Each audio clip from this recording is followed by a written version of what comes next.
60, 70, 80 വയസ്സാകുമ്പോൾ പോലും മനുഷ്യന് തോന്നുന്നില്ല എനിക്ക് പോകാൻ സമയമായി തുടങ്ങിയെന്ന്. മനുഷ്യൻ ചിന്തിച്ചു പോകുന്നത് ഇനിയും ഞാനിവിടെ മരിക്കാതെ തുടരുമെന്നാണ്.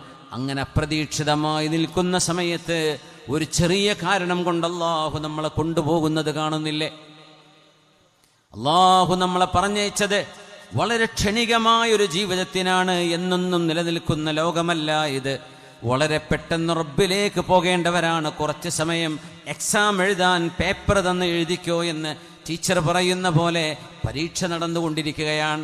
ബെല്ലടിച്ചാൽ നിർത്തണം കേട്ടോ എന്നാണ് ടീച്ചറുടെ ഉത്തരവെങ്കിൽ, അതുപോലെ അള്ളാഹുവിൻ്റെ മലക്കുൽ മൗത്ത് വരുമ്പോൾ നിർത്തിപ്പോകേണ്ടവരാണ് നമ്മൾ.